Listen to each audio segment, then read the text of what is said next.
Abu telah menyatakan tun yang kala sana dengar bak wate ya gepidato Abu atas panggung hidup belah hadi.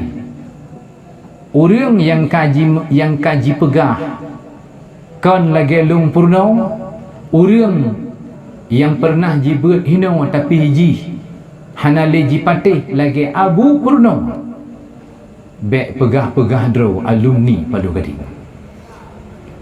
menyong iktikad ji kamu bah kan lagi gubernur le Abu ji kan alumni Padu Gading haram pegah dro alumni Padu Gading ipidato aliran salik buta ji pidato tentang perkara-perkara yang tidak pernah diajarkan oleh Abu Huinoi Dayak. Lalu bak ujung pidato lonyo alumni Palu Gading. Na lombut di Palu Gading 8 tahun. Na lombut di Palu Gading 3 tahun. Laginya dinyatakan droji cukup berbahaya. Luar biasa berbahaya. Maka karenanya nyan tantangan bagi tayong. Boleh jadi nyan berokan gure tanyong. Boleh jadi nyan berokan ngan tanyong. Tapi jino bak wateji kan melenceng dari akidah tanyong, ji kan rakan tanyole, kan murid tanyole dan kan gure tanyole. Tayang tu cik, hana tayang tu.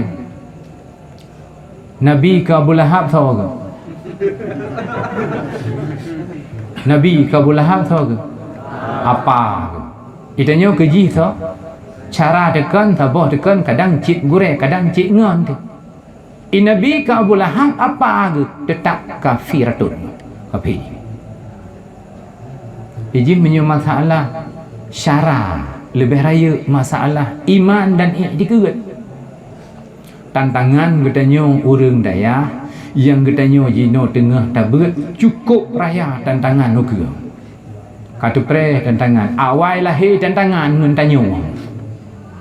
Awalnya tantangan ngan tanyo tajak bet dan katanya tajak betnya salah satu tujuan adalah untuk memberantaskan syubhat-syubhat yang terjadi di kampung tanyo dalam masyarakat tanyo.